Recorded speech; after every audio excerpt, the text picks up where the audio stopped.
నాకు సహాయము చేయు.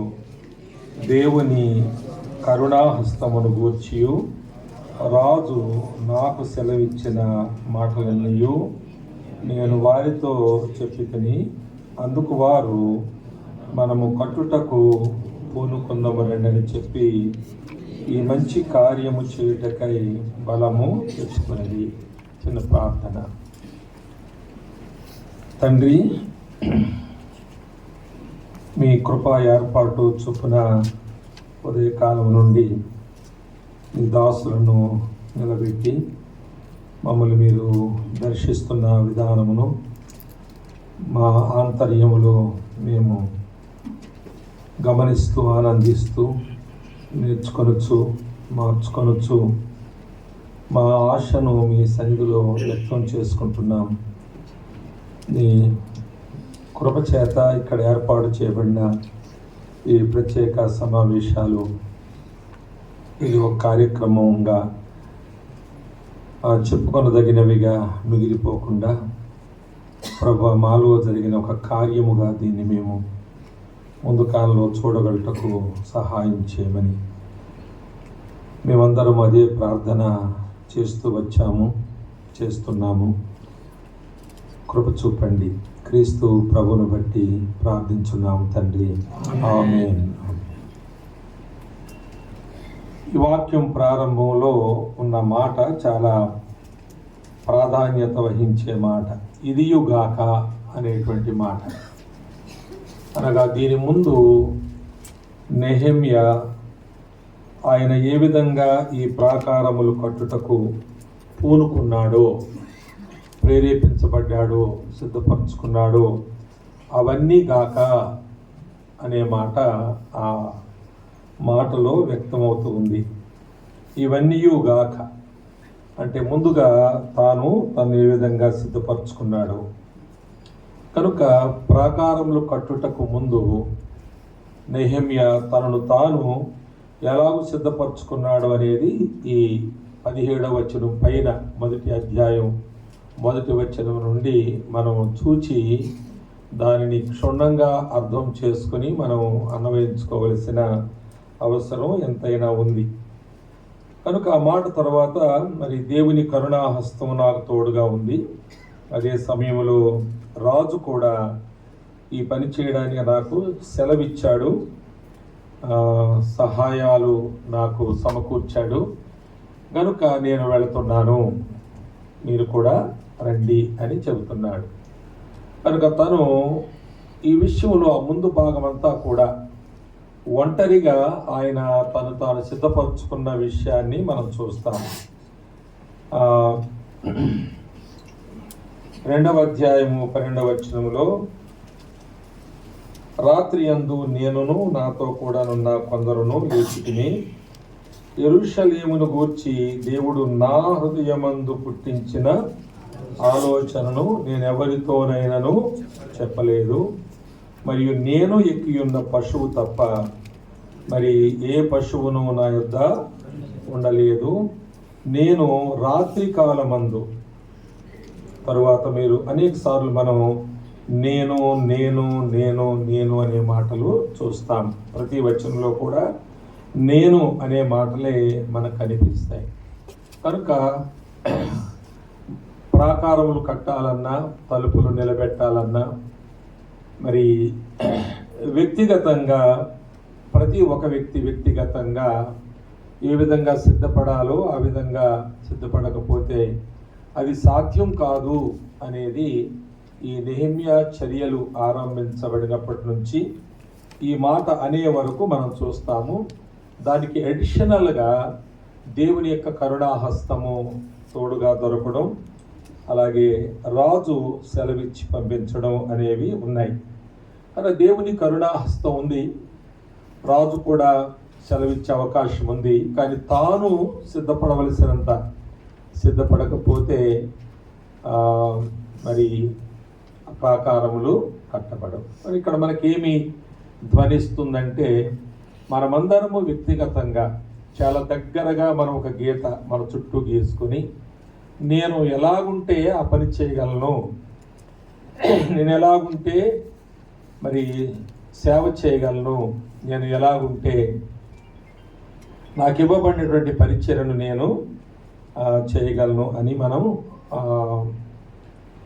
ఆలోచించి ఆ తర్వాత ఇది కట్టుటకు మనం పూనుకోవాలి.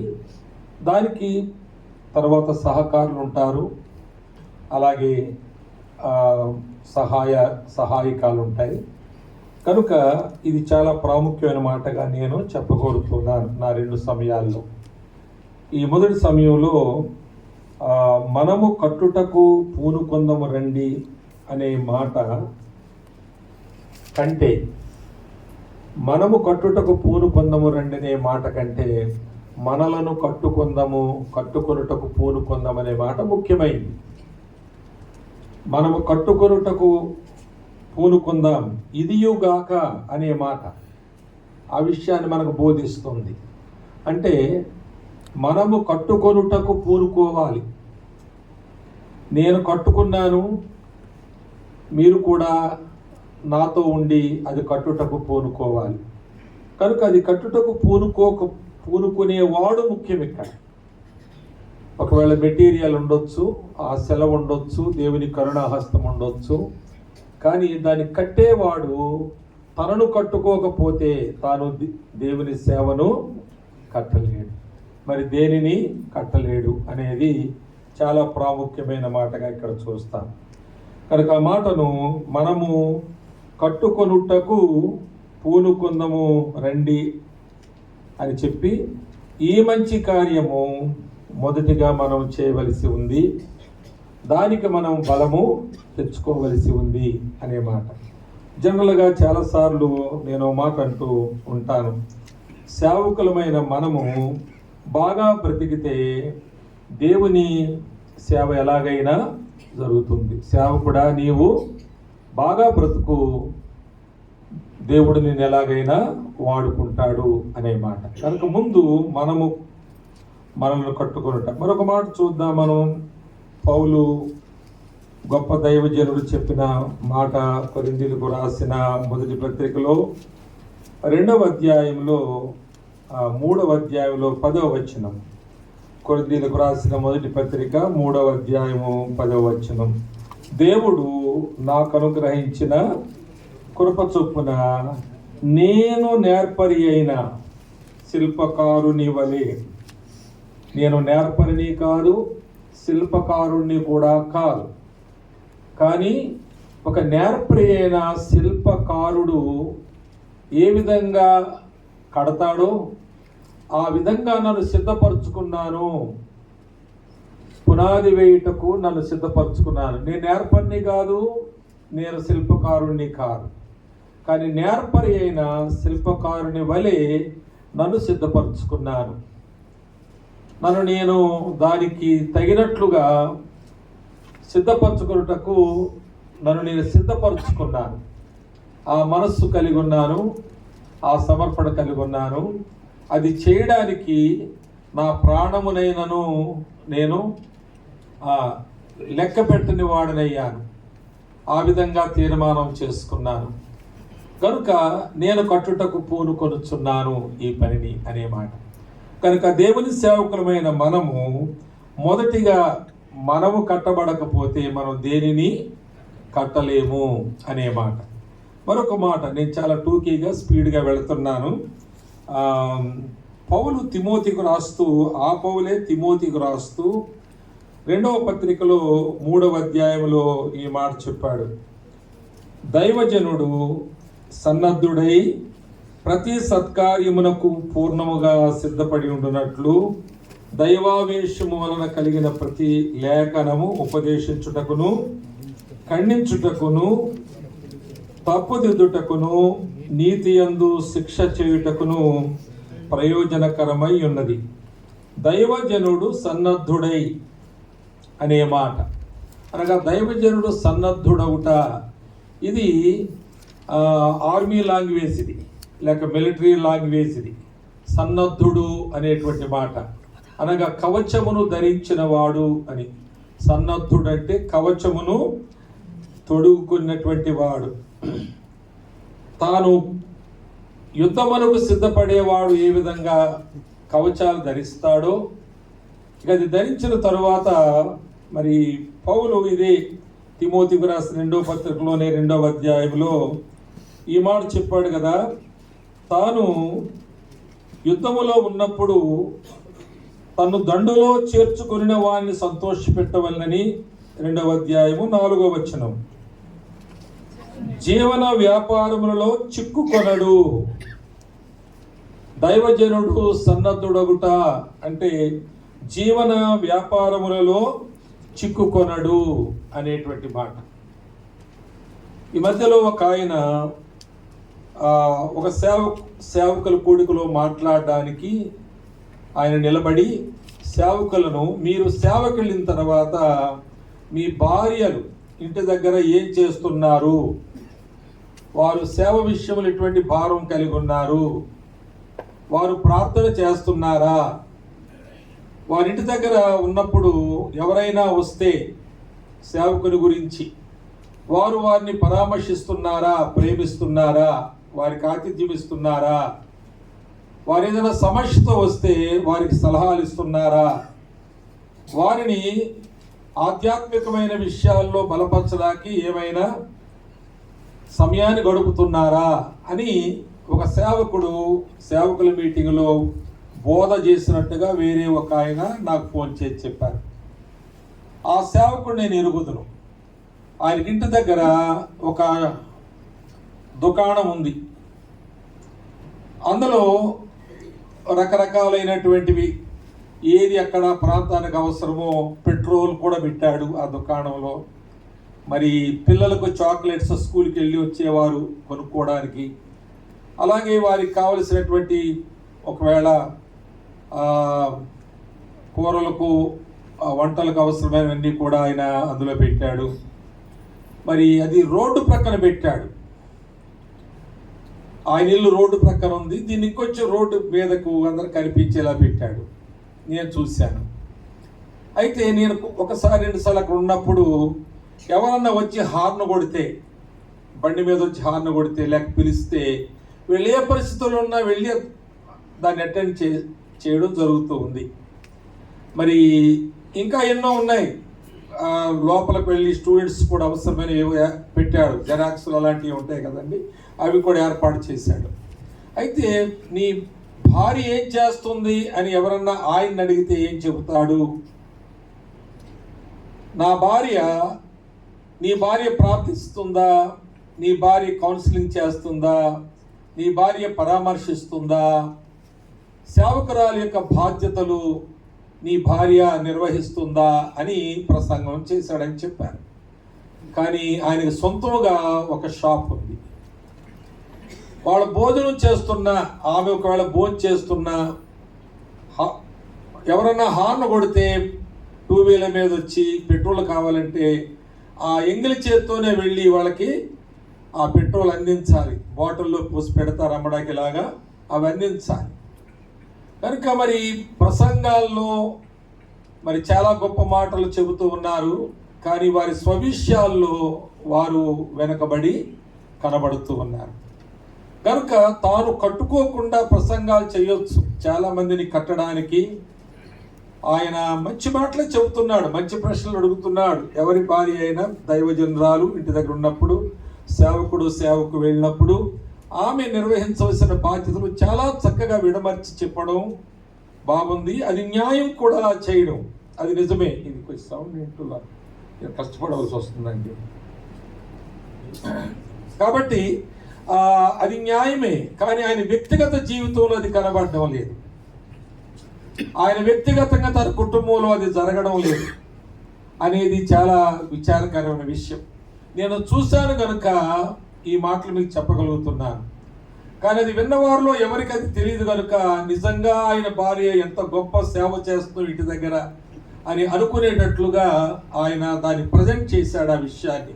అది చాలా ప్రాముఖ్యమైన అంశం. సేవలో సేవకుని భార్య సేవకుని యొక్క సేవలో చాలా ప్రాముఖ్యమైన అంశమే, కానీ తన స్వవిషయములది కనబడడం లేదు. Thank you brother.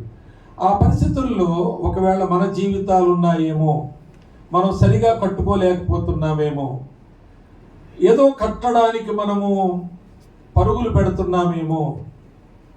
చాలా కాలంగా మనం అలా పరుగులు పెడుతూ కూడా మనము దాన్ని కట్టలేకపోతున్నామేమో. దానికి కారణాలు ఇందాక బ్రదర్ చెప్పినట్లుగా ఏదో ఆ పార్టీ వారు, ఈ పార్టీ వారు, ఆ మత ఛాందస్సులు వారు వీరు, లేక మా ప్రక్కన్న వారు.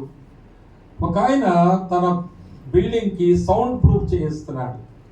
నేను అడిగాను హైదరాబాద్లోని, ఎందుకు మీరు ఇంత డబ్బు విస్తారంగా ఖర్చు పెట్టేస్తున్నారు దీనికి, ఇంకా ఇన్ని లక్షల కోట్లు కావాలంటున్నారు కదా అంటే, అన్న పక్కోళ్ళకి మాకు పడదన్నా అంటున్నాడు.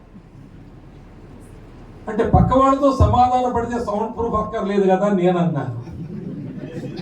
కనుక చాలాసార్లు మనం ఈ విధంగా సమాజంలో విక్కిరించబడుతూ, సమాజంలో మన వైఖరి, సేవకుని జీవితం, తన కుటుంబము అంగీకరించబడినదిగా ఉండగా మనం ఏమి కట్టగలం, ఏ పనిని మనం సంపూర్ణం చేయగలము? ఈ నెహెమ్యా గ్రంథంలో ఒక మాట ఉంది చూడండి. వారంతా కట్టిన తరువాత ఒక మాట, వారిని చాలా కాలంగా వెక్కిరిస్తున్నటువంటి వారు, బెదిరిస్తున్నటువంటి వారు ఆ కట్టడం పూర్తి చేసిన తర్వాత 6వ అధ్యాయంలో అసలు అది కట్టలేరు అని అనుకుంటూ ఉండగా మరి సన్బలటు, టొబియాలు, గెషోములు మాటి మాటికి బెదిరిస్తూ ఉండగా, నిరుత్సాహపరుస్తుండగా, వారు దానిని ఒక చేత్తో ఆయుధం పట్టుకుని ఒక చేత్తో పనిచేస్తూ, బట్టలు ఉతుక్కోవడానికి తప్ప ఎప్పుడు కిందకు దిగని వారుగా ఉండి, మరి స్వజనుల్లోంచి శోధనలు వస్తున్నాయి. అలాగే విరోధుల దగ్గర నుంచి కూడా వీళ్ళకి ఆటంకాలు వస్తున్నాయి. ఇన్ని జరుగుతూ ఉన్నా వీరు పని జరిగిస్తూ ఉన్నారు, పనిని ఆపలేదు. వారిలోనే వారికి ఆర్థిక ఇబ్బందులు కూడా తలెత్తి మన 5వ అధ్యాయంలో చూస్తే మనకు కనిపిస్తాయి. ఆ ఆర్థిక ఇబ్బందులు తలెత్తినప్పుడు మరి నిజానికి నెహెమ్యా అక్కడ తనకు వచ్చే వంతు కూడా వారికి ఇచ్చి దాన్ని సర్దుమణించాడు. అనగా ఎక్కడ ఎప్పుడు పని ఆగకుండా ఉండేటట్లుగా చూస్తున్నాడు. ఈయనతో పనిచేసేవారు, కుటుంబీకులు, నా భర్త 2-3 రోజులు ఆయనతోనే ఉండిపోతే ఇంటి దగ్గర పిల్లల విషయం ఏంటి, మా యొక్క భక్త్యం విషయం ఏంటి అని ఆందోళన చెందుతూ ఉండగా దాన్ని చాలా చక్కగా ఆయన పరిష్కరించాడు. తన భార్య, తన పిల్లలు, తాను మాట్లాడుకుని వారి రాబడిని వారికి పంచి ఇవ్వడం, చాలా పని ఆగకుండా చేసుకుంటూ వెళుతున్నాడు. ఇన్ని శోధనలు, ఇన్ని వ్యతిరేకతల్లో మరి పనంతా 52 రోజులు అయిపోయింది. ఇది 5 సంవత్సరాలు కూడా అవదు అన్న గోడ 52 రోజుల్లోనే కట్టబడినప్పుడు 6వ అధ్యాయంలో మనం ఆ మాట చూస్తాము.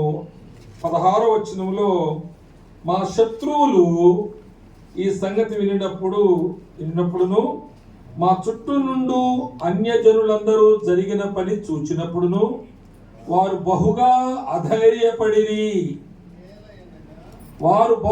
అధైర్యపడ్డారు. అంటే ఇంతవరకు మనం వారిని విమర్శించినవి, వెక్కిరించినవి, వారిని ఆటంకపరిచినవి, బెదిరించినవి, అనేక విధాలుగా వారికి చేసిన నష్టం, పెట్టిన కష్టం వలన మనకేదైనా కీడు సంభవిస్తుందా అనేది వారికి భయం. కారణం ఏంటంటే, యావయనగా ఎందుకు వారికి భయం కలిగింది అంటే, ఈ పని మా దేవుని వల్ల జరిగినదని వారు తెలుసుకున్నారు. హల్లెలూయా. కనుక ఒక కట్టడం మనం కట్టడానికి ముందు మనము కట్టుకొనుట. నెహెమ్యాకు ఒకసారి బెదిరింపు వచ్చినప్పుడు ఈ 6వ అధ్యాయంలో 11వ వచనంలో ఆయన ఇలా అంటాడు, నేను నా వంటి వాడు పారిపోవచ్చునా, సావనైనా చస్తాను గాని నేను పారిపోవచ్చునా, ఎంతటి వాడునైనా నేను అనే మాట.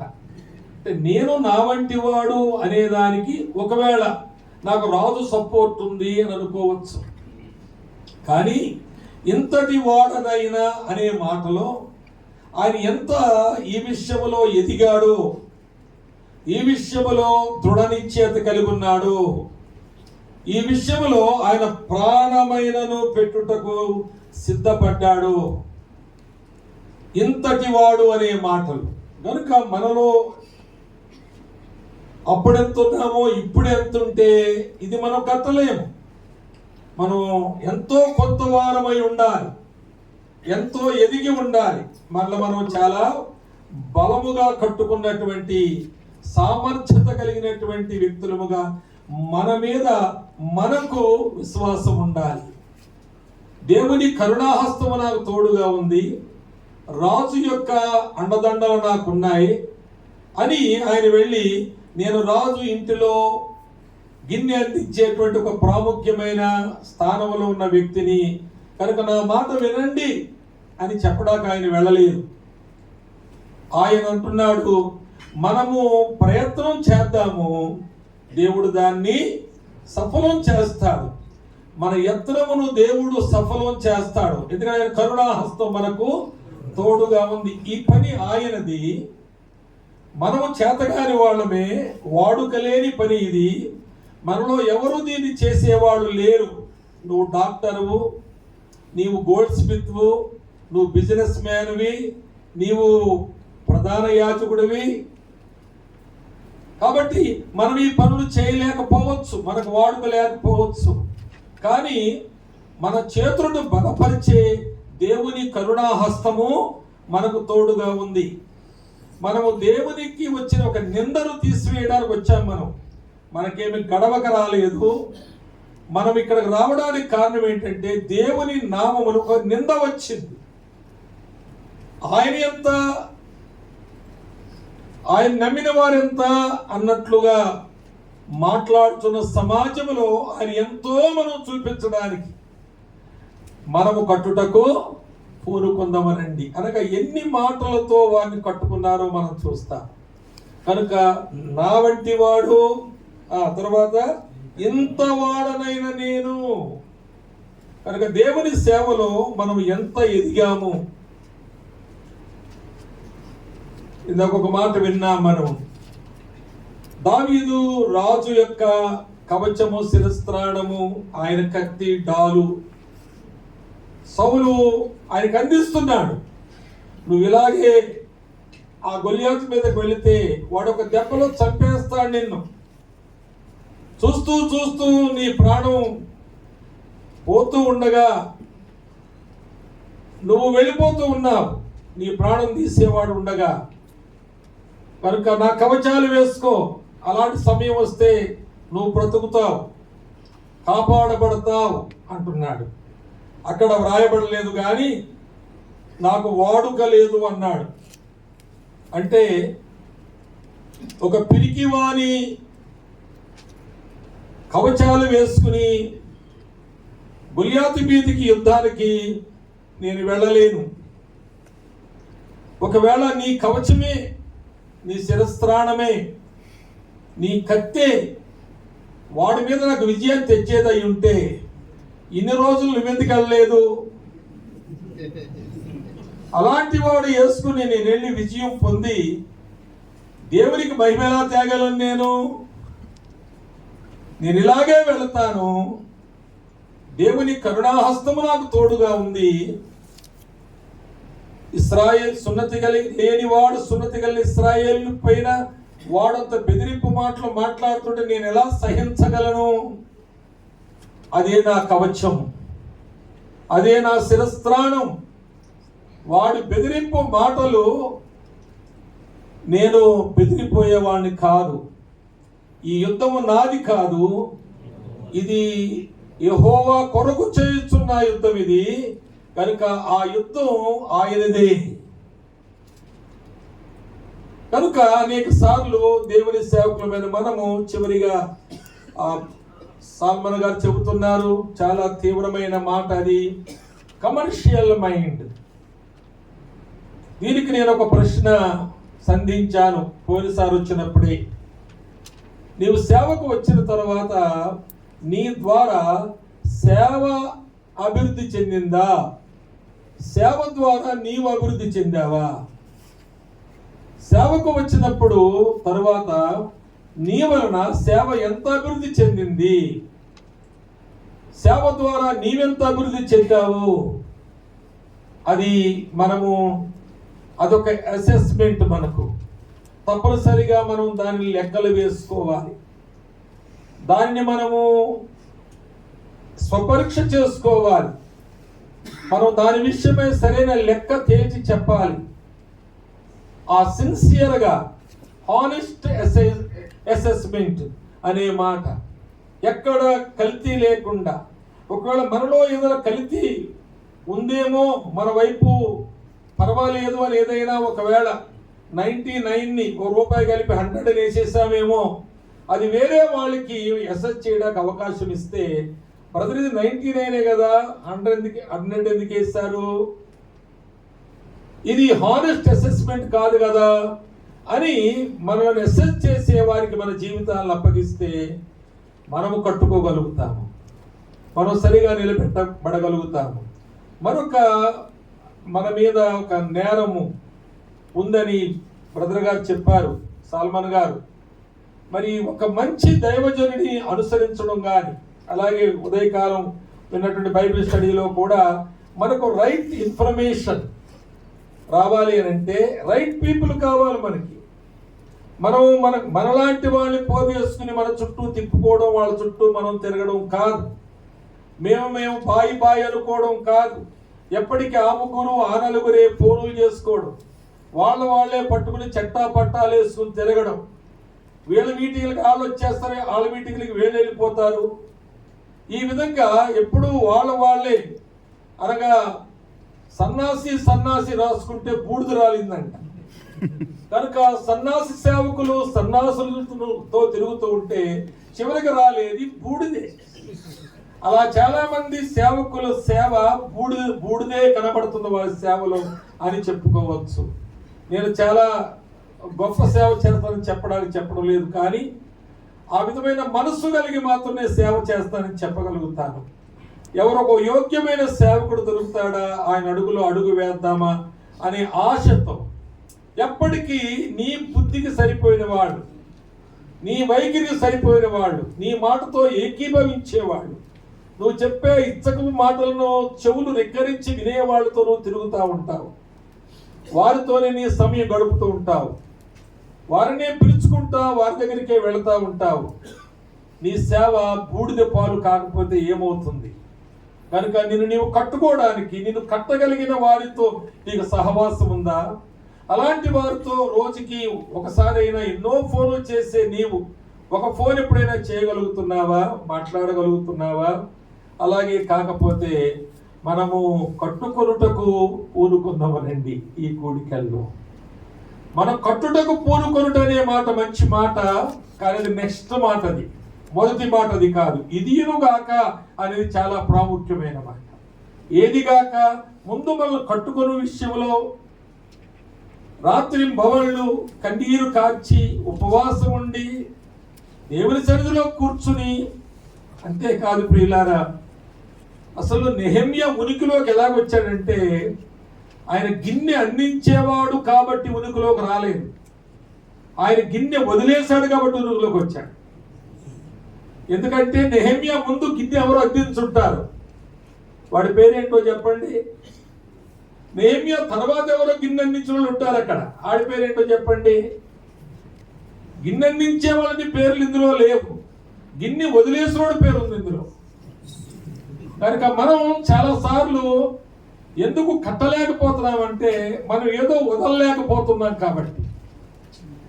ఎందుకు సరైన పునాది వేయలేకపోతున్నామంటే మనం దాన్ని చాలా తేలికగా తీసుకున్నాం కాబట్టి.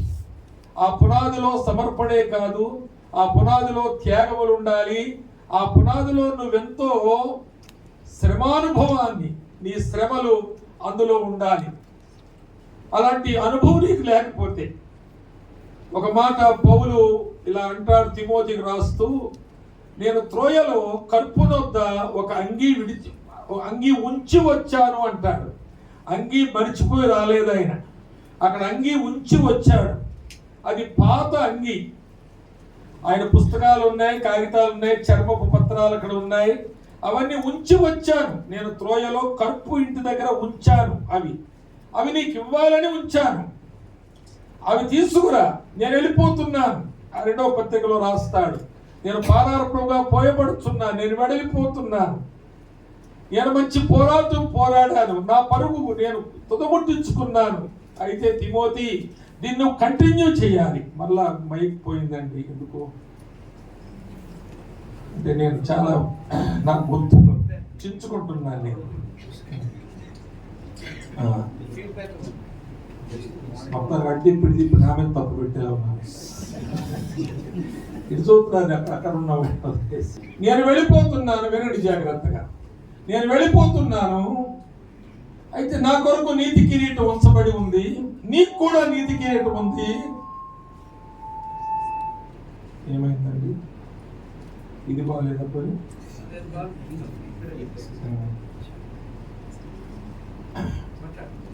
8వ వచనం, 4వ వచనం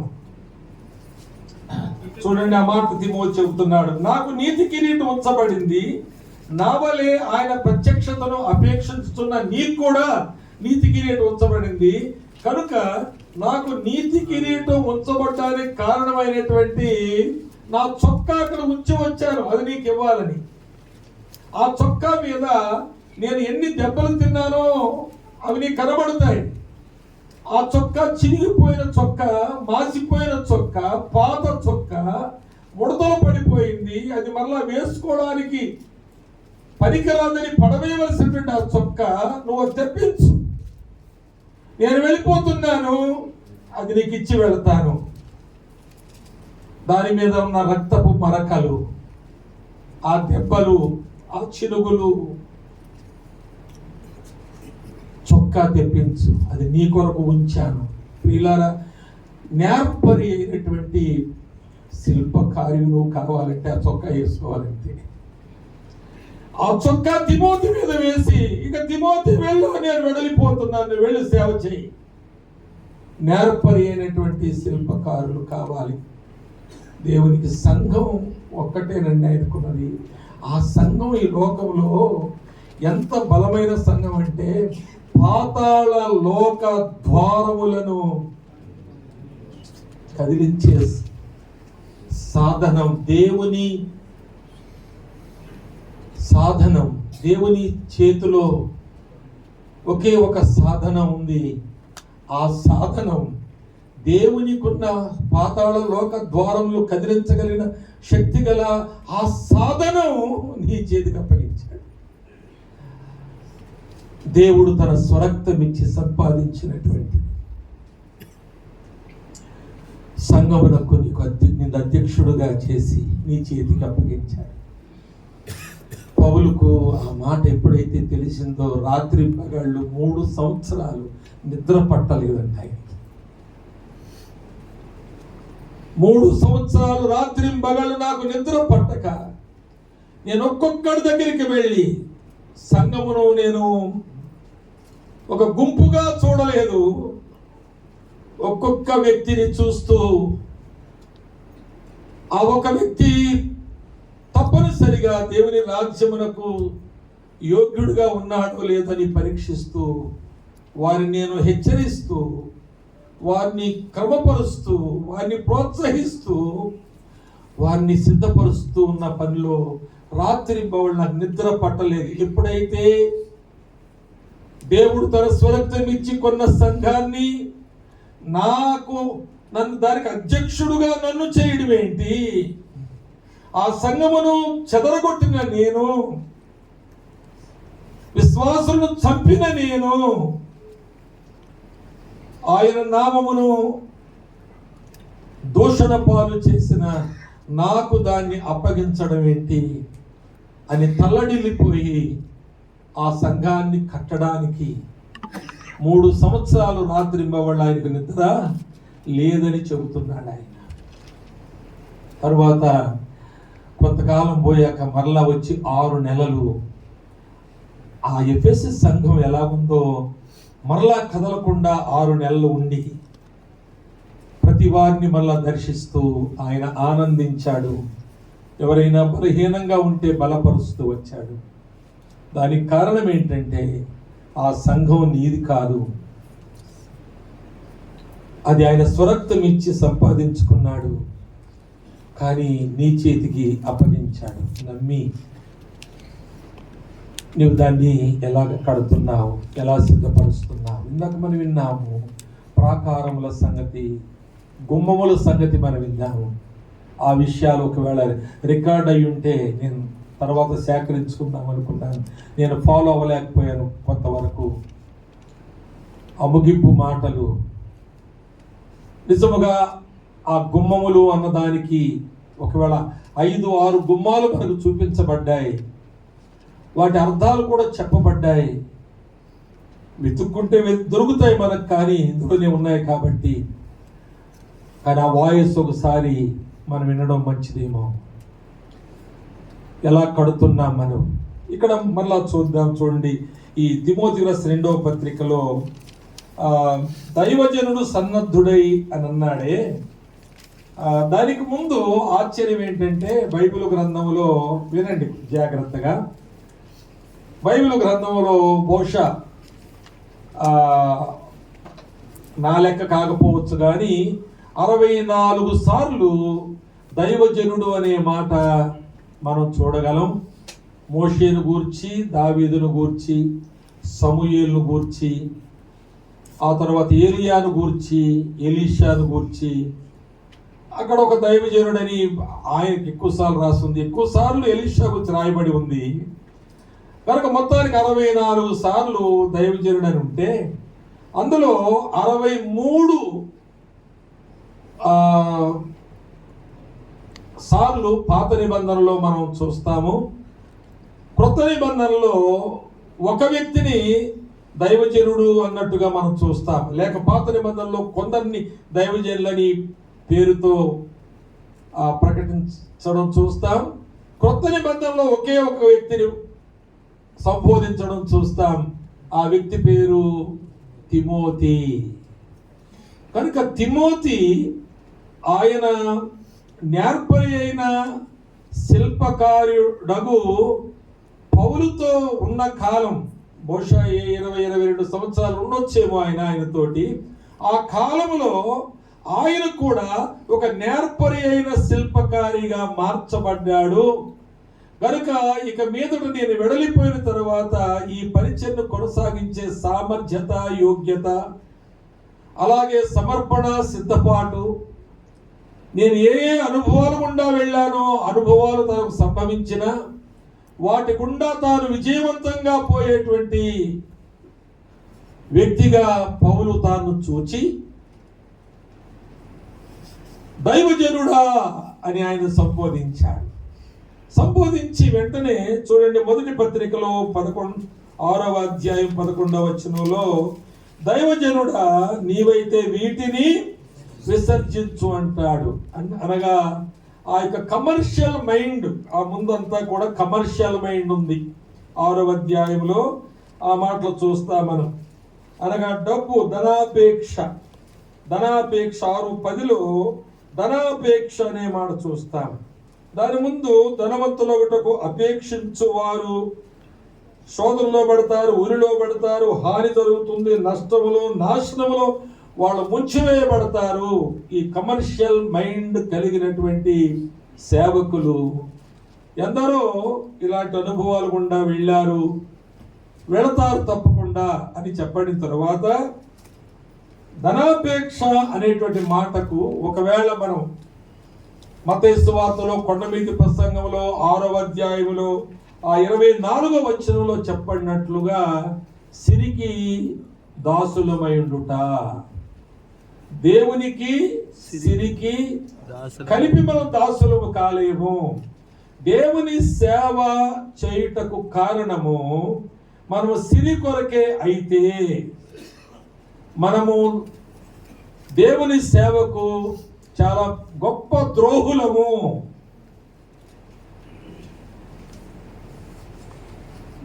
వ్యాపారస్తులు ప్రజలకు మోసం చేస్తారు, అబద్ధాలు ఆడతారు, ఏదో విధంగా కొనేలాగా ఆకర్షిస్తారు, మాటలు మాట్లాడి వారిని కొనేటట్లు చేసి మభ్యపెడతారు అని వ్యాపారస్తులు చెప్పుకుంటారు. అది బిజినెస్ టాక్టిక్స్ అంటారు, వాళ్ళ బిజినెస్ మ్యాగ్నెట్స్ అని కూడా అంటారు. కానీ సేవకుల్లో చాలా మంది అలాంటి వారు లేరా అంటే, ఒక వ్యక్తి ఒక బిజినెస్ పెట్టి ఒక 10-20 సంవత్సరాల్లో అభివృద్ధి చెందితే అది గొప్ప విషయమే.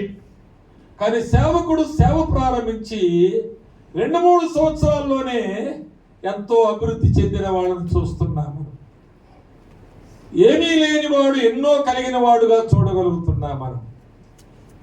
దాని సూత్రాలు ఏంటో ఏదైనా కావచ్చు, కానీ మొత్తానికి తాను కమర్షియల్ మైండ్తో సేవ చేస్తాడని మాత్రం అర్థమవుతుంది. తిమోతి, నీవు దైవజనుడు కనుక దాన్ని విసర్జించాలి అని చెబుతున్నా. దానిని విసర్జించాలి. నేను ప్రభుని బట్టి చెబుతున్నాను, ఎవరినో తక్కువ చేయడానికి ఈ మాట నేను చెప్పడం లేదు. ప్రియులారా, నా కుమారుడు ఒకసారి ఈ మధ్యలో ఒక దగ్గర సాక్ష్యం ఇస్తూ తనన్న మాటలు నాకు చెప్పారు. ఒకరు, మాకు చిన్నతనం నుంచి సరైన భోజనం లేదు, సరైన అవసరం తీర్చబడినటువంటి సమయాలు మాకు లేవు. మేము తినే భోజనం ఒకవేళ అందులో విటమిన్స్ గురించి ఆలోచన చేస్తే మాకు అందులో ఏది దొరకలేదు. కానీ మా ఇంట్లో వాళ్ళందరికీ నేటి వరకు హాస్పిటల్లో ఒక రోజు ఉండవలసిన అనారోగ్యం ఎప్పుడూ రాలేదని చెప్పాడంట కదా. మా ఐదుగురు కూడా అమ్మ నాన్న మేము ముగ్గురు ఎప్పుడు ఒక రోజు హాస్పిటల్లో లేము. ఇప్పటి వరకు ఒకవేళ మా కుటుంబాలు, మా తల్లిదండ్రులకు పిల్లలమైన మా కుటుంబాల్లో, మాకు ముగ్గురికి కుటుంబాలు ఉన్నాయి, మా ముగ్గురికి పిల్లలు ఉన్నారు, మేము 6గురము, ఒక్కొక్కరికి 2 పిల్లలు అయితే వాళ్ళు 6గురు, మా 12 మంది కూడా ఒక్కరోజు ఎప్పుడు హాస్పిటల్లో లేము అని చెప్పాడట. అనారోగ్యాల గురించి మాట్లాడు. తర్వాత రెండవ మాట తను చెప్పింది ఏంటంటే, చిన్నతనం నుంచి కూడా మేము పేదరికమే ఎరుగుతాము, డబ్బులు ఉన్నాయా లేవా అనేది ప్రశ్న కాదు, మేము ఎంతున్నా మేము ఖర్చు పెట్టుకునేది దానికి ఒక హద్దు ఉండేది, మేము వాడుకునేది హద్దు ఉండేది. మా ఎదురుగా ఎవరైనా నాన్నకు 1000 రూపాయలు ఇచ్చినా ఆ రోజు మాకు చికెన్ పట్టుకొస్తాడు అనే ఆశ మాకు ఎప్పుడు ఉండేది కాదు. ఎప్పుడు ఏది ఆ రోజు ఏది వండడానికి రొటీన్లో ఉందో అది వండవలసిందే. ఉండు 1000 రూపాయలు ఇచ్చి వెళ్ళారు, నేను షాప్కి వెళ్తాను, మటన్ తెస్తానని ఇప్పుడు కూడా అనడం మేము ఎరగము అని చెబుతూ తను చెప్పిన రెండో మాట ఏంటంటే, మాకెవరికి ఇంతవరకు అప్పులు లేవని చెప్పాడట. మాకెవ్వరికి అప్పులు లేవు, మా నాన్నకు అప్పులు లేవు, అమ్మకు అప్పులు లేవు, వారి పిల్లలమైన మా ముగ్గురికి నేటి వరకు అప్పు అనేది ఎరగం మేము అని చెప్పాడట. మూడవ మాట చెప్పడం కూడా చెప్పారు, అయితే మేము ఇప్పుడు ఎలా ఉన్నామో దీనికంటే మరోలాగుంటే బాగుండనే ఆశలు కూడా మాకు లేవు అన్నాడట. నాకు వారు చెప్పినప్పుడు ఓహో, మరి ఒకవేళ నేను ఒక లెగసీ వారికి ఏదో అందించుంటాను బహుశా అని ఆనందించాను, ఇందాక బ్రదర్ చెప్పినట్లుగా. ప్రియులారా, నేను ఎందుకు ఈ మాటలు చెబుతున్నానంటే, కమర్షియల్ మైండ్ అని అన్నారే, కమర్షియల్ మైండ్తో మనం ఏమి కట్టినా అది ప్రభువుకు మహిమ తెచ్చే కట్టడ కాదు, నీకు ఘనత తెచ్చుకునే కట్టడంతే, నీవు పేరు తెచ్చుకునే కట్టడ. నీ అభివృద్ధి కొరకు, నీ ఆశలు తీర్చుకోవడం కొరకు నువ్వు చేసే ప్రయత్నమే కానీ అది నేర్పరి అయిన శిల్పకారుని వంటి కట్టడ అది కాదు. ఇది మనం తిమోతికి పౌలు రాస్తూ హెచ్చరిస్తున్నాడు, దైవజనుడా నువ్వు దీన్ని విసర్జించు. ఇది విసర్జించడం కష్టం, నష్టం. తర్వాత 11వ వచనం చూడండి. నీతిని, భక్తిని, విశ్వాసం, ప్రేమను, ఓర్పును, సాత్వికను సంపాదించుకొనుటకు ప్రయాసపడము, అది కష్టం.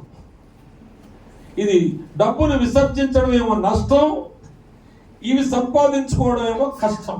కాబట్టి నువ్వేం చేయాలంటే 12వ వచనం, విశ్వాస సంబంధమైన మంచి పోరాటం పోరాడు. Fight a good fight of faith. విశ్వాస సంబంధమైన మంచి పోరాటం పోరాడితేనే నీవు వీటిని జయించగలుగుతావు, ఆ ధనాన్ని జయిస్తావు, ఈ ఆధ్యాత్మికమైనటువంటి భాగ్యాన్ని సంపాదించుకుంటావు. కనుక దైవజనుడు సన్నద్ధుడు కావాలి. అది చాలా ప్రాముఖ్యమైన మాట.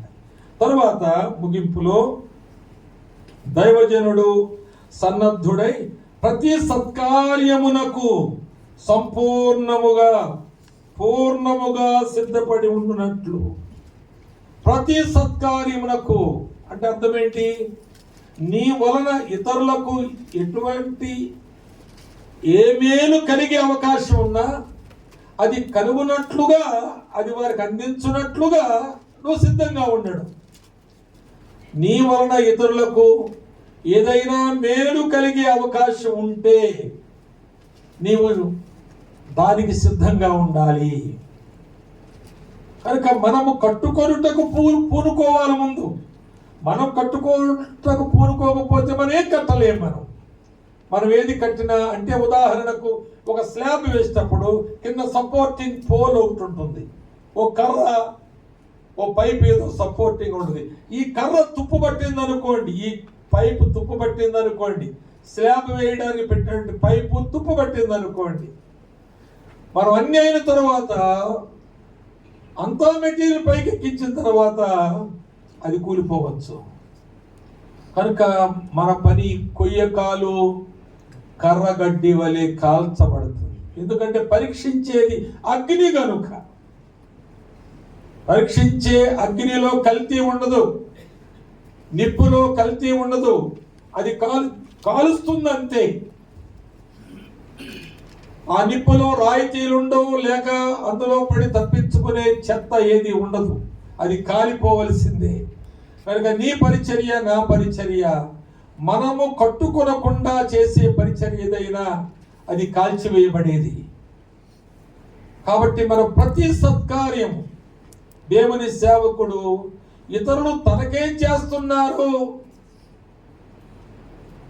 ఏమొస్తుంది, ఏదో ఏబిసి సేవని ఉదయకాలం మనం విన్నాం. Attendance of the people in our church. రెండవది బిల్డింగ్స్. ఒక ఆయన అంటున్నాడు, ఏం బ్రదర్ చాలా కాలం కడుతున్నారు కదా, అప్పుడు ఇది 2వ సంవత్సరం అనుకుంటా, అంటే ఇంకా 1.5 ఉంటే కంప్లీట్ అయిపోద్దన్నా అన్నాడు. 1.5 అంటే అది 1,500 1,00,000 అన్నట్టుగా అనిపించింది నాకు. సరే 1,00,000 కావచ్చేమో ఒకళ్ళు అనుకుంటే 1,00,00,000 అని చెప్పాడు ఆయన. అంటే అంతకుముందు ఇంకెంత అయిందో, ఆ మిగిలింది కూడా కంప్లీట్ అవ్వాలంటే 1,50,000 కావాలట, అప్పుడు అవుతుందంట అది కంప్లీట్. కనుక బిల్డింగ్స్, ఎంతమంది జనము, ఎంత బిల్డింగ్, తర్వాత ఎంత క్యాష్, ఎంత రాబడి వస్తుంది. ఒక తండ్రి తన సేవను ముగించేటప్పుడు 3 కుమారులకు 3 సంఘాలు పనిచేస్తే ఆ 3 పోట్లాడుకోవడానికి కారణం ఏంటంటే ఏ సంఘంలో ఎంతమంది ఉన్నారు, అందులో చందా ఎంత వస్తుంది, ఏ సంఘములో ఉద్యోగులు ఎంతమంది ఉన్నారు, వ్యాపారులు ఎంతమంది ఉన్నారు. ఇది 3 అన్నదమ్ముల్లో గొడవలు వచ్చినాయి. ఈ గొడవలు తీర్చలేక చచ్చారు పెద్దలు ఎవరో, ఆ తండ్రి గారితో ప్రారంభం ఉన్నవారు. మొత్తానికి ఏదో డిసైడ్ అయింది, ఇచ్చుకున్నారు. ఇప్పుడు ఆ 3 మాట్లాడుకోవడం లేదు. నాకు అన్యాయం జరిగిందంటే నాకు అన్యాయం జరిగింది అనేది. కనుక తండ్రి తన సేవను కుమారులకు ఆస్తిగా పంచి ఇచ్చినప్పుడు కుమారులకు కూడా కమర్షియల్ మైండ్ ఉంది. బహుశా తండ్రికి అంత లేకపోయినా తర్వాత తరం వారికి కమర్షియల్ మైండ్ ఉండడం అతి సహజం.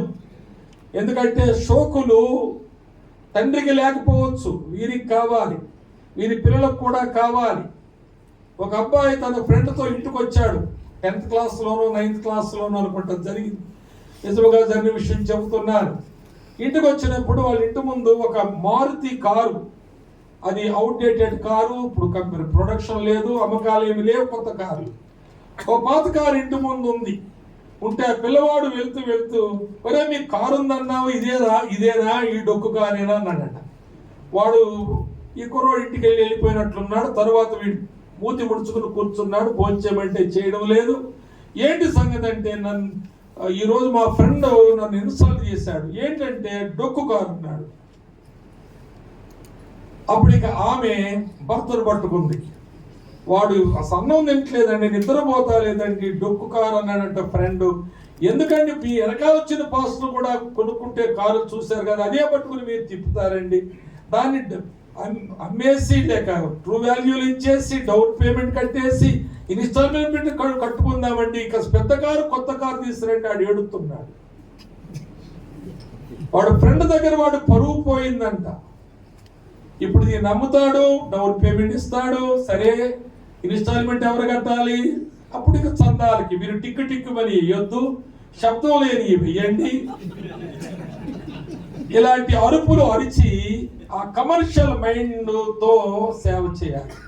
అలాగిచ్చిన వారి ఎందుకు సంతోషించడం, ఏమైనా వారిని విమర్శించడం, లేక బలవంతం చేయడం, లేక అప్పులు చేయడం, తన బాధ నువ్వు వారి దగ్గర ఎళ్ళగొక్కుకోవడం, దీనంగా మాట్లాడడం, వారి దగ్గర లాగడానికి ఎటువంటి వేషం వేస్తే లాగలమో అలాగా వేషాలు వేయడం, ఇవన్నీ కూడా సేవకుల్లో కనబడతానే ఉన్నాయి. కనుక మనం కట్టుకోకపోతే మనం ఏమీ కట్టలేము. ప్రియులారా, మళ్ళా 16-17 వచనాల్లో మనం చూస్తే, దైవజనుడు సన్నద్ధుడై ప్రతి సత్కార్యములకు సంపూర్ణముగా సిద్ధపడినట్లు దైవావేశము వలన కలిగిన ప్రతి లేఖనము ఉపదేశించాలి. ఇక్కడ ఒకటే మాట చెబుతాను వినండి. దైవావేశము వలన కలిగిన లేఖనములను దేవుని సేవకుడు దైవావేశముతో బోధించాలి. లేఖనము దైవావేశముతో కలిగింది, కానీ నీవు సొచ్చుగా, స్వార్థంగా, మరో ఉద్దేశంతో, కమర్షియల్ మైండ్తో, లేక నీకున్నటువంటి ఆ వాక్చాతుర్యముతో మనం దాన్ని బోధిస్తే దైవావేశము కలిగినటువంటి వాక్యాన్ని నీళ్లు పోసి ఆర్పేసిన వాళ్ళం అవుతాం, మనం చల్లార్చేసిన వాళ్ళం అవుతాం మనం. అదే రీతిగా నీవు దాన్ని బోధించే వ్యక్తివిగా సిద్ధపడాలి. ఆర్మీ లాంగ్వేజ్ అందుకనే నేను దాన్ని సన్నద్ధులు కావాలి. వాక్యము దైవావేశం వల్ల వచ్చింది, ఏదో మనుషులు తమ అనుభవంలోంచి రాసింది కాదు. కనుక దైవావేశం వల్ల వచ్చిన వాక్యాన్ని దైవజనుడు దైవావేశముతో ప్రకటించాలి. దైవావేశముతో వచ్చిన వాక్యాన్ని దైవావేశముతో ప్రకటించేవాడే దైవజనుడు అని చెప్పుకోవచ్చు. కనుక ఆ విధంగా మనం కట్టుటకు పూనుకోవాలి. ఇది ఎనుగాక అనే మాట చాలా ప్రాముఖ్యం.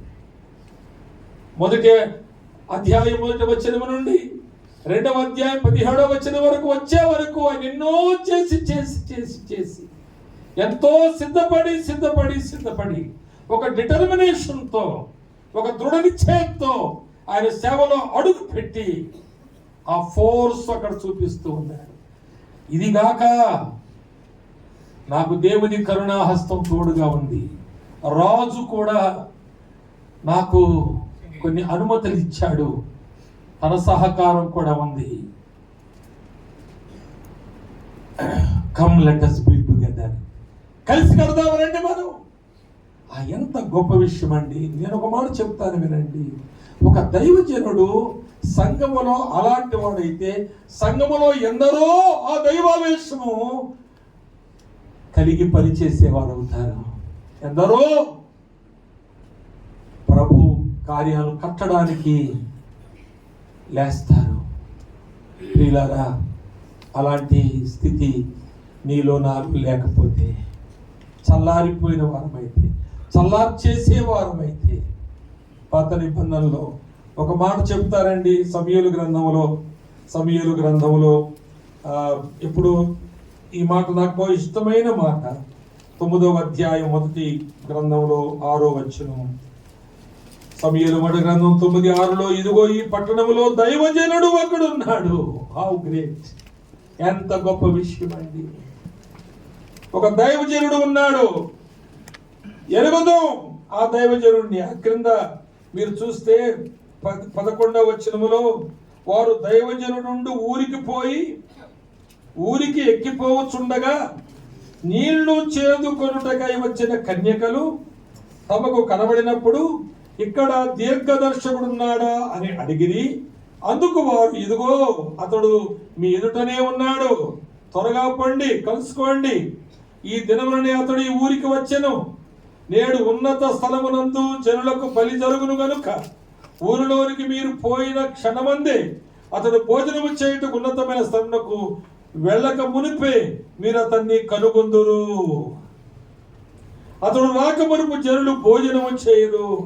అతడు బలిని ఆస్వాదించిన తర్వాత పిలువబడిన వారు భోజనము చేయుదురు. మీరు ఎక్కిపోండి. ఎంత డీటెయిల్డ్ గా తెలిసింది ఆయన గురించి ఆ ఊరోళ్ళకి. ఆయన ఎప్పుడు వస్తున్నాడో, ఎప్పుడు వెళ్తున్నాడో, ఎందుకు వస్తున్నాడో, ఏం చేస్తాడో, ఆ జనులు తన విషయంలో కలిగినటువంటి ఆ అభిమానం ఏంటో, ఆ దైవజనుడు అంటే వారికి ఎంత, ఆయన వచ్చిన వెంటనే వారు ఒక విందు చేస్తారు, సంబరం చేసుకుంటారు. ఆ గ్రామం వాళ్ళ అందరికీ తెలుసండి ఆ దైవజనుని యొక్క క్షణ జీవితం, అడుగడుగు జీవితం, ఆయన ఆంతర్యము, ఆయన చేసేటువంటి పని యొక్క ప్రాముఖ్యత ఆ ఊళ్ళో వాళ్ళకి తెలుసండి. నీళ్ళు ఎత్తుకుపోయే వాళ్ళకి తెలిసిందండి. ప్రియులారా, మనం కట్టుకోకపోతే దీన్ని కట్టలేము. మనం కట్టుకోవాలంటే కొన్ని విసర్జించాలి, కొన్ని సంపాదించుకోవాలి. అదే లేకపోతే మనం మళ్ళా తిరిగి వెళ్ళి మామూలుగానే ఒక తందాన